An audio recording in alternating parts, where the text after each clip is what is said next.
I have loved this profession. I love being sheriff. I think you know that. I mean, my passion for this, all the men and women that put on the badge, hopefully that showed through. It was a tough thing to walk away from, but that was when I ran for Senate. I knew that I couldn't do both. I had to pick one, and I tried to help the country by running for Senate, but I had to give up the sheriff in the meantime. And so it was tough for me, but thank you so much for the kind words. And we got a good sheriff coming in there to run that county, somebody you approve of? Absolutely. He's a good man, good constitutional guy. He's not going to back down from bad government.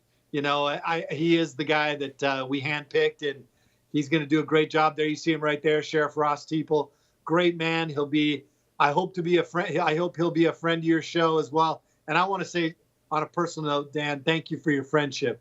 I appreciate you and Peyton, and you guys have been great friends to us too. Well, we love you and your family, man. I'll tell you, you have stood up for law and order. You have stood up for the family, for God, country, and we need more sheriffs around this country like you. Before you leave us, I did want to touch on a few things, though, related to law enforcement, because you have always been such a lightning rod for law enforcement and, again, law and order. There are some new stats that came out for the end of the year, 2024, and we had more cops and sheriffs and deputies and you name it attacked and beat on and shot and you name it. I mean, record-breaking number of injuries in not just the NYPD, but around this country over the last year. I'm hoping that heading into a new term at a federal level, and even some of these new governors and local offices are filled with more patriotic souls, that maybe we can stop this putting a target on cops' backs, because the last few years with liberals in charge and them defund police that and every cop's a racist, even if they're black and blah, blah, blah.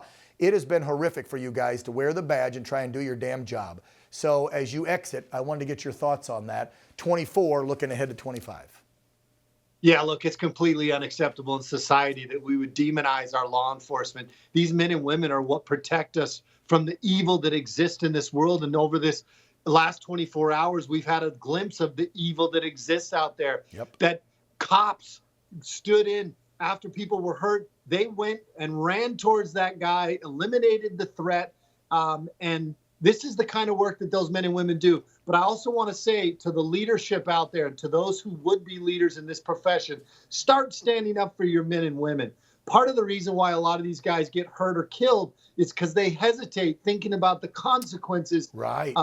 Administratively for what they might do. We need men and women that know that their law enforcement in their community and their country have their back. That is what I hope for this year from the leadership in this country.